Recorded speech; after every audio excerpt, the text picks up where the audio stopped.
네, 오늘 우리가 함께 나눌 하나님의 말씀은 내 마음이 하나님을 기뻐하는 이유, 6번째 시간입니다. 우리가 하나님을 기뻐하는 이유가 뭘까요? 하나님은 우리가 그동안 살펴봤듯이 그 크고 위대하신 하나님이 비천한 자를 돌보시기 때문이죠. 그리고 그 하나님은 우리를 위해서, 비천한 자를 위해서 큰 일을 행하시는 분이기 때문이죠. 또 하나님은 긍휼히 여기시는 분입니다. 두려워하는 자를 불쌍히 여기는 하나님이니까 그 하나님만 생각하면 마음이 기쁜 거죠. 그리고 그 하나님은 교만한 자를 물리치시는 하나님이니까 마음이 기쁜 거죠. 오늘은 권세 있는 자를 내리치시는 하나님이시기 때문에 우리가 하나님을 기뻐한다라고 이야기합니다. 이것은 정치적인 심판을 하시는 하나님이다라는 것을 보여주고 있습니다. 자, 권세 있는 자를 그 위에서 내리치시는 하나님. 자, 하나님은 권세 있는 자를 내리치신다. 이 정치적인 심판을 하나님이 친히 행하신다라는 것이 왜 우리의 마음에 궁극적인 기쁨이 되는가를 오늘 살펴보고자 합니다. 첫 번째 우리가 생각할 것은 권세의 신정성입니다. 이 권세라는 것은 하나님이 주관하고 있다는 거예요. 그러니까 권세의 출처가 하나님에게, 신에게 있다는 겁니다. 자, 하나님의 뜻을 이루기 위해서 하나님이 권세를 인간들에게, 일정한 사람들에게 내려주시는 겁니다. 다시 말해서 권세의 주인은 누구예요? 하나님이에요. 그러니까 주인이 마음대로 권세를 맡길 수 있는 거죠. 자, 다시 한번 52절을 잘 보십시오. 52절 같이 읽어보겠습니다. 권세 있는 자를 그 위에서 내리치셨으며 비천한 자를 높이셨고, 여기 보면은 권세 있는 자를 그 위에서 내리치는 분이 누구예요? 하나님이에요. 또 비천한 자를 높이시는 거, 권세를 주시는 분은 누구예요? 하나님이라는 거예요. 여러분 이것을 잘 생각해 보세요. 권세는 누군가가 독점할 수 있는 게 아니에요. 권세를 타고날 때부터 안고 태어난 사람 없어요. 여러분 권세는 하나님이 내리치기도 하고 높이기도 하면서, 권세는 하나님 주인이시니까 마음대로 할 수 있다는 걸 여러분 잊어서는 안 돼요. 인간이요, 자기의 노력과 힘과 실력으로 권세를 얻을 수 있다고 생각하면 큰 착각입니다. 여러분 성경은 그렇게 말하고 있지 않아요. 그런 의미에서 본다면 권세로 사람을 차별해서는 안 돼요. 권세 있는 사람 앞에서 비굴할 필요 없고요, 권세가 없다고 해서 사람을 무시하면 큰 코 다칩니다. 왜냐하면 하나님이 권세의 주권자이니까 그분이 원하면 얼마든지 옮겨버릴 수 있거든요. 그러니까 그 사람 자체가 뭐 특별하거나 권세를 타고나는 게 아니라는 거예요. 권세는 인간에게 소유가 있는 게 아니라 신에게 소유가 있는 거예요. 여러분 믿습니까? 하나님이 옮기시는 거 순간적입니다. 여러분 그래서 이걸 분명하게 이야기하는 게 로마서 13장 1절에 사도 바울이 이렇게 이야기합니다. 자, 같이 읽겠습니다. 각 사람은 위에 있는 권세들에게 복종하라. 권세는 하나님으로부터 나지 않음이 없나니 모든 권세는 다 하나님께서 정하신 바라. 여러분 믿습니까? 모든 권세는 누가 정했어요? 하나님이 정했어요. 그러면 여러분 권세자들에게 복종해야 되는 이유는 하나님이 그 권세를 지금 맡겼기 때문이에요. 그런데 불의한 권세자인데, 권세를 받은 사람이 악을 행하는데 어떻게 합니까? 여러분 그 백성들이 타락하면 정말 못된 권세자를 세우셔서 하나님 백성들이 심판하시는 거예요. 그런 다음에 하나님은 그 악한 권세자들 절대로 오래 두지 않습니다. 반드시 심판하십니다. 악을 악으로 심판하시는 거예요. 여러분 이걸 한번 잘 생각해 보세요. 권세의 출처가 하나님인데 권세 받은 자들이 하나님의 뜻을 어그려서 권세를 가지고 선을 행하지 않으면은 그것이 뭘 의미하냐면 곧 하나님이 그 권세자 죽이시겠구나, 끌어내리시겠구나, 내리치시겠구나, 이걸 스스로 지금 입증하고 있는 아주 무서운 일이라는 거죠. 여러분 우리는 어떤 사람도 권세를 자기 힘으로 쟁취했다고 생각하면 안 돼요. 이건 하나님이 내려준 거예요. 그러니까 하나님이 주신 거니까 하나님의 뜻대로 선을 행해야 돼요. 하나님의 뜻을 어긋나는 순간 내가 준 거 내 뜻대로 안 사용하네? 그럼 딴 사람에게 옮겨버리는데 그게 재앙이라는 거예요. 본인에게도 그 권세의 다스림을 받는 백성들에게도 가슴 아픈 일이 되는 거죠.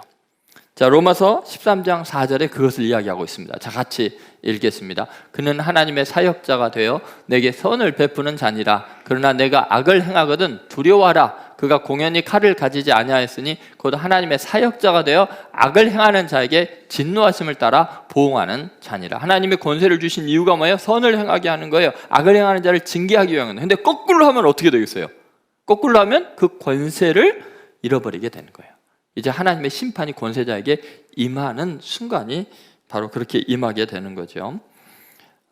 그러므로 여러분, 우리가 꼭 잊지 않아야 됩니다. 하나님의 사역자들이다. 이 말은 권세를 통해서 백성들이 선을 행해야 되는데, 백성들도 권세 있는 자들을 존경할 줄 알아야 된다는 거예요.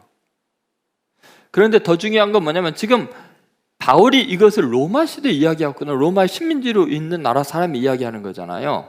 이건 동시에 반어적으로 권세 있는 자들에게 너희들 하나님께로 권세를 받았다. 그러니까 니네들 마음대로 행하고 선을 행하지 않으면 니네들이 심판받는다라는 오히려 경고의 메시지가 되기도 하는 거예요. 왜요? 권세가 니네들에서 난 게 아니라 하나님이 맡겼는데 니네들 악을 행하면 되겠냐, 이렇게 되는 거죠. 여러분, 마리아가 지금 당시의 권세자들이 선을 행하는 자들이 없는 것이 안타까운 거예요. 그런데 하나님은 그 권세 있는 자를 내리치시는 하나님이니까 그 하나님을 기뻐할 수 있다는 거예요. 여러분, 헤롯 왕도 마찬가지예요. 권세를 가지고 얼마나 악을 행했는지 몰라요. 빌라도도 마찬가지예요. 대제사장과 장로들도 마찬가지예요. 그 당시에 남자들의 횡포도 마찬가지예요. 하나님은 그 권세 가진 자들이 선을 행하지 않으면 반드시 내리치시는 분인 것을 여러분 믿으셔야 돼요. 여러분 믿습니까?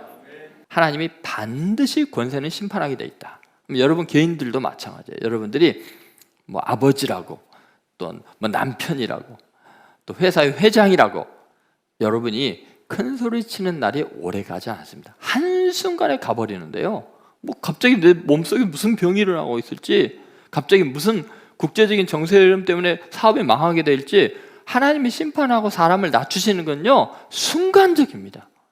그러니까 여러분, 절대로 권세 있다고 내 것인 것처럼 착각하지 마시고, 또 권세 때문에 억압을 받는다고 낙심하지 마세요. 하나님을 기뻐하세요. 그분이 여러분의 소원을 응답해 줄 줄로 믿습니다. 자, 두 번째, 권세의 역전성이에요. 권세는요, 굉장히 유동적이라는 거예요. 여러분, 남용된 권세자들을 치심으로 하나님이 하시는 뭐냐면, 비천한 자를 뭐예요? 높이시는 하나님입니다. 자, 52절을 다시 한번 보세요. 자, 52절 같이 읽겠습니다. 52절. 권세 있는 자를 그 위에서 내리치셨으며 비천한 자를 높이셨고, 여기 보면 뭐, 권세 있는 자를 위에서 어떻게 했다고요? 내려치고, 그 다음에 비천한 자는 어떻게 해요? 높이시고. 굉장히 역동적입니다. 역전이 일어납니다. 뒤집어집니다. 여러분, 권세는요, 절대로 영원히 머물러 있지 않다는 거예요. 여러분, 하나님은 힘없는 자들을 다시 일으키시고 높이시는 하나님입니다. 그러나 권세 있는 자들은 그가 의지했던 권세 때문에 무너지게 돼 있어요. 그러기에 우리는 하나님의 사역자가 되어서 내가 낮은 자들을 높은 자리에 있을 때 도와줘야 돼요. 불쌍히 여기고 스스로를 낮출 수 있어야 돼요. 여러분, 인생은 대단히 짧지만 그 변화의 가능성이 너무너무 많습니다. 기대 등등했던 사람들이 하루아침에 무너져 내릴 수 있어요. 그렇게 건강했던 사람이 하루아침에 폐인이 됩니다. 여러분, 사울 왕을 한번 생각해 보세요. 그렇게 처음에 겸손했던 왕이 모든 백성들보다 머리 하나가 더 클 정도로 준수했던 사람이, 그리고 자기는 자격이 없다고 생각했던 사람이요, 이 권세라는 그 유혹 앞에서는요, 인간이 정말 평정심을 유지하기 힘드나 봐요. 권세를 딱 얻으면 마치 마약 한 사람처럼 정상적인 판단이 불가능한가 봐요. 그래서 권세가 위험해요, 여러분. 권세를 차라리 안 받고 있는 것이 더 큰 죄를 안 짓겠죠. 근데 결국은 사울 왕 그 겸손했던 사람이 권세 딱 앉은 순간에 겸손을 잃어버렸어요. 이제 재앙이 시작이 되는 거예요. 악귀가 들어와요. 미쳐버렸어요. 그리고 그렇게 훌륭한 다윗, 나라를 구한 다윗 소년을 죽이려고 온 군사를 풀고, 나중에 어느 정도까지 이 권세 때문에 사람이 미치냐면, 제사장, 놋당의 제사장 85명을 아무 죄도 없고 다윗에게 떡을 줬다는 이유로, 칼을 줬다는 이유로 몰살시켜요. 애들까지 다 죽여. 이거 악마가 돼버리는 거예요. 그러니까 여러분, 권세라는 것이 이렇게 무섭다는 거예요. 그러니까 결국 사울 왕은 어떻게 되죠? 온 집안이 전부 다 비참하게 전쟁 중에 멸망당합니다. 다윗이 손 하나 안 되는데 하나님이 철저하게 갚고 다윗을, 그 비천한 목동을 이스라엘 왕으로 높여주시죠. 세워주시죠. 여러분, 굉장히 이 권세라는 것은 역동적이라는 게 잊지 않아야 돼요. 우리가 움켜쥘 수 있는 게 아니에요. 물처럼 아무리 주려고 해도 다 흘러나가는 거예요. 그러니까 권세를 가지고 있을 때 제정신을 차리는 것이 거의 불가능하기 때문에 스스로 자꾸 낮아져야 돼요. 그리고 어쩌면 하나님께서 내게 여러 가지 건강을 잃게 하시든지 아니면은 사업을 어렵게 하시든지 이래서 내 스스로 겸손하게 되면 그 기적이죠. 그게 은혜죠. 겸손해질 수 있는 게 은혜예요. 국가적으로도 마찬가지입니다. 교만은 패망의 선봉이에요. 여러분, 하나님은 어떤 하나님이신가? 시편 113편 7절 8절에 이런 말씀이 있습니다. 자, 같이 읽어보겠습니다. 가난한 자를 거름더미에서 일으키시며 궁핍한 자를 거름더미에서 들어 세워, 지도자들 곧 그의 백성의 지도자들과 함께 세우시며. 여러분, 하나님은 어떤 분이시냐? 가난한 자를 먼지더미에서 일으키시고 궁핍한 자를 거름더미에서 들어 세우시는 분이세요. 여러분, 그렇기 때문에 절대로 여러분이 좀 돈 좀 있다고 큰 소리 치면 안 돼요. 여러분, 권세 좀 있다고 내가 누군데 그런 마음이 있다면요, 지금 즉시로 회개해야 돼요. 스스로 마음을 낮춰야 돼요. 그러자면 하나님이 낮추면 너무나 무서운 일이 일어나기 때문에 그래요. 여러분, 꼭 기억하세요. 여러분이 어떤 권세의 자리에 있어도 반드시 내려올 때가 있다. 반드시 역전된다. 역전될 때 긍휼과 사랑을 받는 사람이 되세요. 여러분, 늘 권세 역전성, 이 권세는 아주 특징이 역전된다. 반드시 뒤집어진다. 그것을 잊지 마시기 바랍니다. 세 번째, 권세의 역동성인데요. 자, 그럼 여러분 생각해 보세요. 왜 그렇게 그럼 하나님은 권세를 주시고 빼앗고 막 이러는가? 그것은요, 사실 굉장히 중요한 권세 효력이 있기 때문에, 하나님의 권세를 사용해서 인류를 구원하는 원리를 거기에 만들어 놨기 때문에 그래요. 이게 이제 놀라운 비밀인데요. 자, 하나님은 권세 있는 자들을 내리치셔서, 자, 뭐 한다고요? 비천한 자들을 어떻게 해요? 높이시는 거예요. 자, 사람을 죄악에서 절망에서 올리는 방법이 뭐냐? 권세 있는 자를 낮춤으로 사람을 구원하는 일을 이루어요. 자, 52절을 다시 한번 잘 보세요. 자, 같이 읽겠습니다. 52절 말씀. 권세 있는 자를 그 위에서 내리치셨으며 비천한 자를 높이셨고. 여러분, 사실은 이 말을 하기가 가장 어려운 존재가 하나님이에요. 왜 그럴까요? 여러분, 오늘 본문을 잘 보면은 권세 있는 자가 악을 행했다는 표현이 나와요, 안 나와요? 악을 행하니까 하나님이 그 위에서 내리치셨다는 게 나와요, 안 나와요? 안 나와요. 그냥 권세 있는 자는 그 위에서 내리치시겠다는 거예요. 여러분, 권세자가 죄를 지어서 그 위에서 내리치는 것만이 아니라 권세는 반드시 내리침을 당하는 것이 하나님의 원리라는 거예요. 여러분, 그것이 진짜 하나님이 세상을 구원하는 방법이라는 거예요. 그러니까 여러분, 스스로 죄를 지어서 강제로 내리침을 당할 수도 있고, 죄와 상관없이 권세 위에 있는 자들을 하나님이 내리치셔서 다른 사람을 구원하는 일을 할 수도 있다는 거죠. 자, 여러분, 둘 중에 하나예요. 여러분, 죄를 지어서 맞든지 아니면 스스로 낮아져서 다른 사람들을 높이든지 둘 중에 하나인 거예요. 여러분, 어쨌든 권세라는 자리는 반드시 내려오는 것이 필연적인 운명이에요. 맞습니까? 자, 이게 아직은 이해가 안 되실 거예요. 좀 이따 설명할 테니까 보세요. 여러분, 이미 내려올 자리가 없을 만큼 자신을 낮추고 겸손히 권세를 행하는 사람은요, 반드시 그 시대에 수많은 사람을 구원하는 위대한 일을 이룹니다. 여러분, 과연 이렇게 하나님이 위에서 권세 있는데 내리치시는 것이 우리에게 득이 될까? 우리가 좋은 일일까? 한번 생각해 봅시다. 영국의 3대 설교가 중에 한 명이 F.B. 마이어 목사님이에요. F.B. 마이어 목사님이 이런 말을 했어요. 나는 하나님의 은혜의 선물이 여러 층으로 된 선반 위에 있는 줄 알았다. 하나님의 은혜가 이제 너무 어디인 줄 알고 막 선을 행하고 노력을 해갖고 요 위에 있는 거 그래 하자 자꾸 높아지고 유명해지면 괜찮을 줄 알았는데, 목회를 오래 하고 성경을 읽어보니까 그게 아니었대요. 하나님의 은혜의 선물은 저 밑으로 내려갈수록 많이 쌓여있다는 걸 알게 된 거예요. 그래서 자기를 자꾸 낮추고 내려치고 그러니까 하나님의 은혜가 너무나 많이 얻어졌다는 거예요. 여러분 맞습니까? 여러분 생각해보세요. 우리가 이 세상이 너무나 거꾸로 돼 있네요. 사도 바울도 이 진리를 깨닫고 사도의 권위가 있음에도 스스로 자기를 낮추어져. 그래서 뭐라 그러나 보세요. 고린도후서 12장 9절 10절.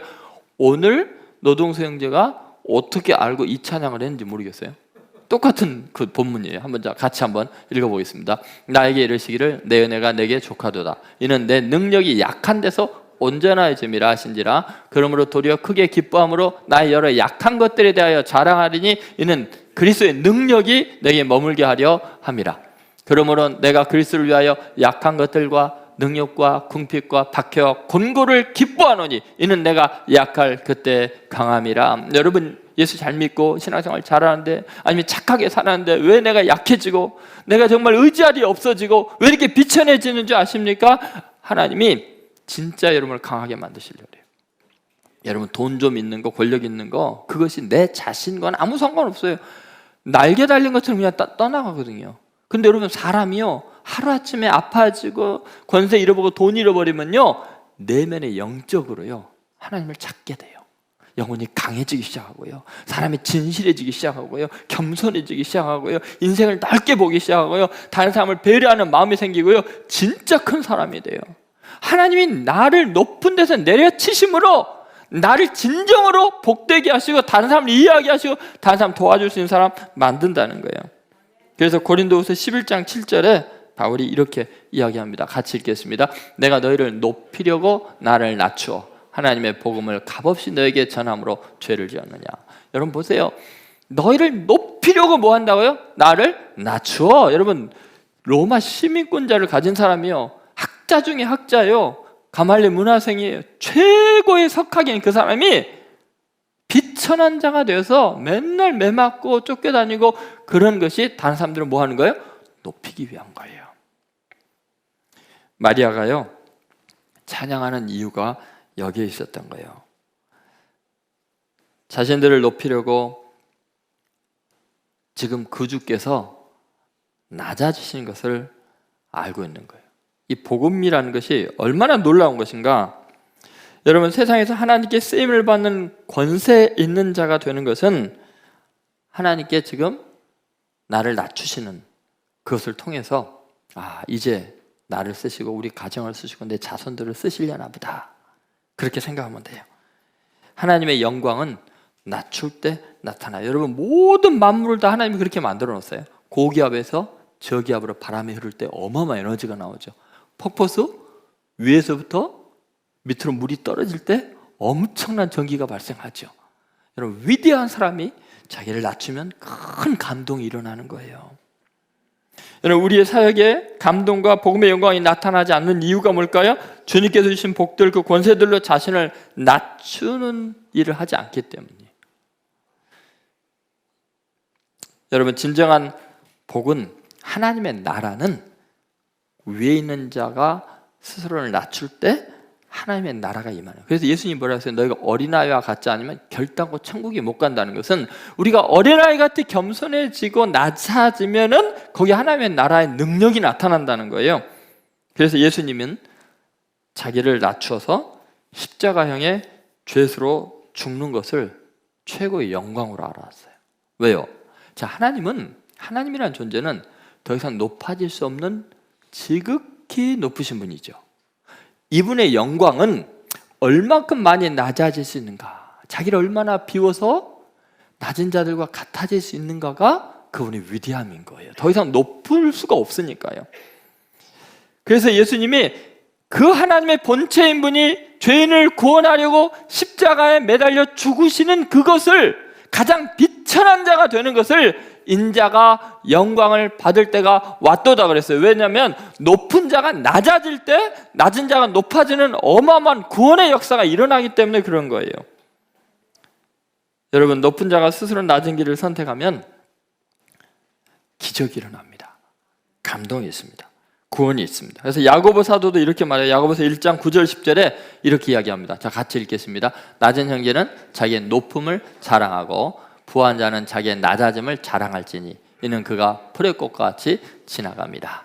여러분, 낮은 형제는 자기의 높음을 자랑하라는 게 뭐예요? 하나님이 나같이 천한 자를 이렇게 높여주시려고 독생자 예수님이 나 같은 자와 같아주시고 나를 위해 죽으신 걸 생각하니까 내가 이렇게 하나님의 자녀가 되는 권세를 얻으니까 낮은 자는 높아짐을 자랑하라는 거예요. 근데 높은 자들은 뭐를 자랑하라고요? 낮아짐을 자랑하라고. 내가 얼마나 교만했는데, 내가 얼마나 무례했는데 하나님이 나를 망하게 하시고 무너뜨려서 내가 이제야 인생이 뭔지, 내가 얼마나 보잘것없는지 하나님의 은혜 아니면 살 수 없는 걸 깨닫게 하시니까 낮아진 것을 뭐 하라고요? 자랑하라고요. 부끄러운 일이 아니라는 거예요. 이제 내가 철들었다는 거예요. 이제 내가 진정한 의미의 강자가 되고 세상을 구원하는 사람이 될 수 있는 조건이 갖춰진 거죠. 왜요? 우리 인생은 풀의 꽃과 같아요. 다 시들고 없어지는데 낮아지는 만큼 엄청난 구원의 능력을 나타내기 때문에 그런 거죠. 그래서 낮아지는 사람은요, 하나님 닮아가는 거예요. 그리고 그것은 영적으로 엄청나게 놀라운 일인데 성경은 이게 일관되게 이야기해요. 시편 113편 5절 6절에 이렇게 이야기하죠. 자, 같이 읽습니다. 여호와 우리 하나님과 같은 이가 누구리요? 높은 곳에 앉으셨으나 스스로 낮추사 천지를 살피시고. 자, 하나님은 어떤 분이라고요? 높은 곳에 앉으셨는데 뭐요? 스스로 낮추는 분이 하나님이에요.